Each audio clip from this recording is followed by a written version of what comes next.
শুরু করছি নিস্তব্ধ গোধূলি। লিখেছেন সুমনা খাতুন মল্লিকা। পর্ব 16।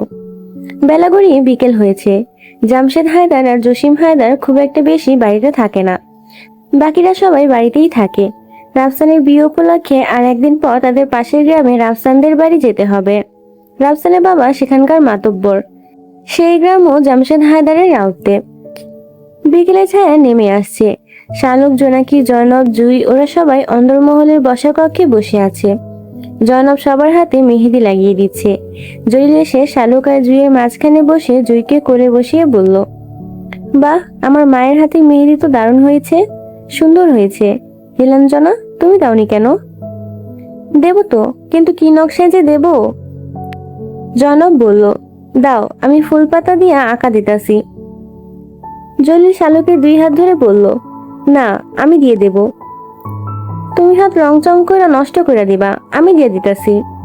না, আমি দেয়া শিখেছি, আমি পারবো। শালুক বলল, ঠিক আছে, রঙাচঙা হলেও সমস্যা নেই। আপা, আপনি ওনাকেই দেন। বকুল চুপচাপ বসে মিটিমিটি হাসছে আর জলিল শালুকের কাহিনী দেখছে। জলিল খুব সাবধানে শালুকের বাম হাতে কাপা হাতে মেহেদি লাগিয়ে দিচ্ছে। একটা ফুল আঁকতে আধা ঘন্টার মতো সময় লেগেছে। জাহিদ এসে বকুলকে ডেকে নিয়ে গেছে। সে তার শার্ট খুঁজে না পেয়ে অস্থির হয়ে গেছে। শালুকের হাতে জলিল সুন্দর করে শাপলা ফুল এঁকে দিয়েছে।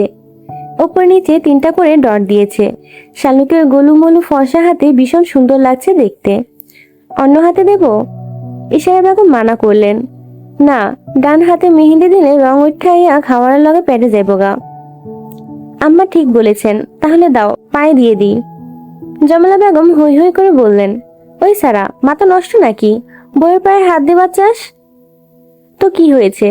আমি তো তাকে প্রণাম করছি না, শুধু মেহেদি লাগিয়ে দিব। ইশারা বেগম বললেন, হেসেল ঘরে চলো, ওরা যা খুশি করুক, বাধা দিও না, চলো জমেলা। তারা চলে গেলে জলিল শালুকের পায়ে মেহেদি দিতে গেলে শালুক বলে, মেহেদি দেব না, কাল একদম আলতা লাগাবো। আচ্ছা, চলো ঘরে যাই। একটু পর যাই, একধারে আধা ঘন্টা বসে থেকে মাজা লেগে গেছে। জলিল কোনো কথা না বলে মেহেদিটা জয়নবের হাতে দিয়ে শালুককে পাজা কোলে তুলে চলে যায়। জামশেদ হায়দার সেটা দেখে খুব বিরক্ত হয়। ছেলেগুলোর লাজ লজ্জা বালাই নাই, যখন ইচ্ছা বউকে কোলে তুলে দিল হাঁটা। রাতের খাবারের পর অন্দরমহলে বসে সবাই আড্ডা দিচ্ছিল। ইশারা বেগমের হাতে একটা বাচ্চা শোয়ার কাঁথা। চুমকির বাচ্চার জন্য বানাচ্ছেন, নিজ ইচ্ছেতেই বানাচ্ছেন। কাঁথা সেলাই করা তার শখ বলা চলে। বকুল জমেলা বেগমের মাথায় তেল দিয়ে দিচ্ছে। শালুক আর বন্যা পাশাপাশি বসে আছে। তারা সবাই বসে থেকে পারিবারিক সময় পার করছিল। বাড়ির ছেলেরা সেই সময়ে কেউ বাড়িতে থাকে না। জলিল, জয় আর রাফসান এসে জয়নবের হাতে একটা বড়সড় মিষ্টির বক্স তুলে দিয়ে বলল, রাখিদের বাড়ি থেকে পাঠিয়েছে। সবাই একটা করে মিষ্টি তুলে নিল। শালকের পাশে গিয়ে বসলো জলিল। ভরা বৈঠকখানায় একপাশে বসে বন্যা গড় গড় করে বমি করে দিল। কিছুদিন আগে থেকে তার অসুবিধা হচ্ছিল। জয়, রাফসান ওরা এখান থেকে বেরিয়ে যায়। জয়নব দৌড়ে পানি নিয়ে আসে। কমলা এসে ময়লা পরিষ্কার করতে থাকে।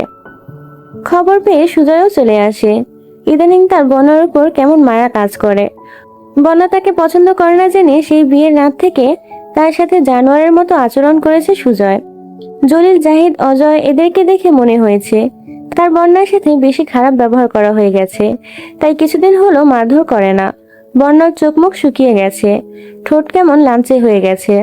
সুজয় মনে মনে ভাবলো, হয়তো মারধরের প্রভাবেই এমন হয়েছে। জমেলা বেগম এগিয়ে এসে তাকে জিজ্ঞেস করলো, তোমার কি মাথা ঘুরাইতেছে, গা গুলাইতেছে? হ্যাঁ। তোমার শরীর খারাপ হয় না কয়দিন? 2 মাস। কি, তুমি আমগর কাউরে কও নাই কেন? ইশারা বেগম এগিয়ে এসে বন্যার হাত ধরে জলিলকে চেক করতে বললেন। জলিল জানালো সন্দেহ সত্য, বন্যা অন্তঃসত্ত্বা। কথাটা শুনে বাড়ির সবাই ভীষণ খুশি হয়েছে, কিন্তু খুশি হতে পারেনি বন্যা, বকুল, চুমকি, জলিল। জলিলের বিষয়ের কথা ভেবে ভীষণ মন খারাপ হয়। যদি সেই সময় তারা সুজয়ের সাথে বিয়েটা আটকে দিত, বিশাল আর বন্যার এই অবস্থা হতো না। শালুক তো এ সময় কিছুই বোঝে না, সেও নিদারুণ খুশি হয়েছে। সবাই ঘরে চলে গেছে। বন্যা 2 হাঁটুতে মুখ গুজে নিঃশব্দে চোখের পানি ফেলছে। হাঁটু সমান লম্বা চুলগুলো এলোমেলো হয়ে পিঠের উপর ছড়িয়ে আছে। সুজয় আজ প্রথমবারের মতো বন্যাকে জিজ্ঞেস করলো, তোমার কি বেশি খারাপ লাগতেছে? না, দেখো, আমাদের ভেতর অনেক ভুল বোঝাবুঝি আছে। এখন আমার মনে হয় বাচ্চাটার কথা চিন্তা করে আমাদের ভেতরকার সম্পর্কটা একটু ঠিকঠাক করা দরকার। তুমি আমাকে ভালোবাসার চেষ্টা করো, আমিও আমার দিক থেকে চেষ্টা করব। বন্যা কোনো জবাব দিল না। নিস্তব্ধতা তাকে ঘিরে রেখেছে। সুজয় চাইলে সম্পর্ক ঠিক করার কথা বলতেই পারে, কিন্তু বন্যার পক্ষে বিশালকে ভোলা অসম্ভব। সেই মোহ এখনো কাটেনি বন্যার। জমেলা সন্ধ্যাবেলায় তাকে একগাদা কথা শুনিয়ে গেছে, কারণ সে খোঁজ নিয়ে জানতে পেরেছে বিশালের সাথে বন্যার প্রেমের সম্পর্ক ছিল। ইশারা বেগমও কিছু বলেননি। জমেলা তাকে এমনটাও বলেছে যে, এত তাড়াতাড়ি বাচ্চা? ওই বিশালের লগে তো ফষ্টি করছো, কোনোভাবে ওই বাচ্চা আবার হ্যার না তো? ইশারা বেগম হুঙ্কার দিয়ে বলেছেন, ভালোবাসা খারাপ নয়, পাপ নয়। বিশালকে হয়তো বন্যা পছন্দ করত, কিন্তু তার মানে এই নয় যে তারা খারাপ কাজ করেছে। বাচ্চা করে এসব কথা কনের আগে 100 বার ভাববা জমেলা। বন্যার একুল ওকুল দুই কুলি ডুবে গেছে। নিজের জন্মদায়ী মাকে এসব অত্যাচারের কথা বললে তিনি বারবার একই জবাব দিয়েছেন, ধৈর্য ধরে থাক। বকুল জাহিদকে এসব বলেছে, কিন্তু জাহিদ তাকে সুজয়ের বিষয়ে নাক গালাতে মানা করেছে। বকুল নিরাশ হয়েছে। চমকিত নিজের ভাইয়ের কথা মনে হতে কষ্টে বুকটা ফেটে যায়। শালুক জানালার ধারে দাঁড়িয়ে গভীরভাবে কি যেন চিন্তা করছে। জলিল তাকে পেছন থেকে এসে জড়িয়ে ধরে বলল, কি এসো না, কি চিন্তা করছো? আপনি আর কয়টা নামে ডাকবেন?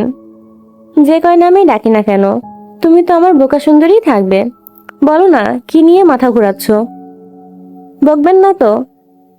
তুমি কি বকা খাওয়ার মতো কাজ করেছো? কি করেছো? ওই না, মানে আমি আম্মাকে জিজ্ঞেস করেছিলাম আমার কবে বাচ্চা হবে। আমি তোমাকে মানা করেছিলাম না কাউকে এসব বিষয়ে কিছু বলবে না? মা কি বলেছেন? বলেছে আল্লাহ যখন দিবে তখন হবে। বাচ্চা গেছে, কিন্তু কবে হবে, কবে দিবে? ওফো, আম্মা বলেছেন আল্লাহ দিলে হয়ে যাবে। তখন ঘরে ঢুকলো বকুল আর জাহিদ। তাদেরকে দেখে দুজন ধরা পড়া চোরের মতো দুদিকে ছিটকে সরে গেল। জাহিদ হাসতে হাসতে বলল, বাহ, কি ঢ্যাঙ্গা মারা দৃশ্য! সুন্দরী শালীর সাথে কালুয়া কামলা, কি মানান মাইরি! এই দেখ, আমিও আমার বউয়ের হাতে মেহেদি লাগিয়ে দিয়েছি। আয় হায়, কি সুন্দর হয়েছে আপা! দেখ, উনিও একইভাবে দিয়ে দিয়েছেন। দুজন নিশ্চয়ই চুক্তি করেছিল। তোমরা এখন এই সময়? জাহিদ বলল, আয় জল্লা, খোঁজ তো দিলি না। বাড়িত নাই ভাই, আল্লাহ বাঁচাই দিছে। কার কথা বলছেন? কারো না, এমনি। দা ভাই আগামীকাল জেনিফারদের আসতে বলা হয়েছিল। আসুক। সেই মুহূর্তে জেবা ঘরে ঢুকলো। শালুক ভাবি, তো রেজাল্ট দিয়েছে দেখেছিস? শালুক চোখ মুখ খিচে বন্ধ করে ফেললো। জলিল জিজ্ঞেস করলো, কিসের রেজাল্ট? ও মা, তুমি জানো না? আজকাল প্রথম সাময়িক পরীক্ষার ফলাফল দিছে। পরীক্ষা কবে হলো? তোমরা ঢাকা ছিলা তখন। তুই পাশ করেছিস? ইয়া, মানে অসুস্থ সিনু তো, পড়তে পারি নাই, পরীক্ষা ভালো দিবার পারি নাই। কয় সাবজেক্ট? 2। আর শালুক? এই লাও কার্ড, আমি জায়গা। জাহিদ কার্ডটা হাতে নিয়ে ভ্রু উঁচিয়ে চোখ বড় করে বলল, ও আমার মা গো, 7-এর ভেতরে 5টা, মানে 2টা গেছে? উহু, আমার শালি 5টা সাবজেক্টকে জয় পাকিস্তান করে দিছে। জলিল হুড়মুড় করে কার্ডটা হাতে নিয়ে দেখলো শালুক বাংলা আর ধর্মবাদে 5 সাবজেক্টে ফেল। জলিল আর বকুল ঘর থেকে বেরিয়ে যেতে জলিল বলল, কান ধরে দাঁড়িয়ে থাকো, আমার মান সম্মান তুমি চন্দ্রবিলে ভাষায় দিছো। ইশারা বেগম ঘরে ঢুকে দেখলো শালুক কান ধরে দাঁড়িয়ে আছে। সে বলল, কি হয়েছে বাবু, তুই আমার বৌমারে কান ধরে দাঁড় করে রাখছিস কোন সাহসে? তোমার বৌমা 5 সাবজেক্টকে খুন করেছে, খালি ফেল হলে হয়? মার্ক দেখছো? সমাজে 12, বিজ্ঞানে 4, গণিতে 2, ইংলিশে 6, ইতিহাসে 9। মাস্টার যে এখনো বেঁচে আছে আমি অবাক হচ্ছি। আম্মা, এই হইছে, বাচ্চা মানুষ একটু হতেই পারে এমন। বৌমা যাও, কান ধরা দাঁড়ায় থাকা লাগবে না। পড়া যেমন তেমন, পরীক্ষাটা না থাকলে কত ভালো হতো। ফালতু পরীক্ষা কোথাকার। ইশারা বেগম ফিক করে একটু হেসে বললেন, এই কমলা, খোঁজ নে স্কুলের সভাপতি ক্যাডায়, হুকুম পাঠা পরীক্ষা জানি তুইলা লয়। কত সাহস আমার বৌমার অপছন্দের পরীক্ষা লয়। কমলা পেছনে দাঁড়িয়ে মিটিমিটি করে হাসছে। ইশারা বেগম শালুককে একটা নীল শাড়ি দিয়ে চলে যায়। কালকে এটা পরে যেতে হবে রাফসানদের বাড়ি।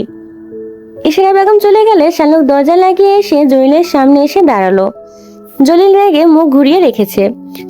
শালুক সোজা নিজের বালিশ নিয়ে বাইরের দিকে পা বাড়াতেই, এখন আবার কোথায় চললে? আগডুম বাগডুম খেলতে?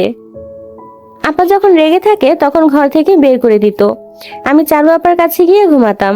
আপনিও রেগে আছেন, তাই বলার আগেই চলে যাচ্ছি। তাহলে আমি কার সাথে থাকবো? আমি বলেছি যে চলে যাও।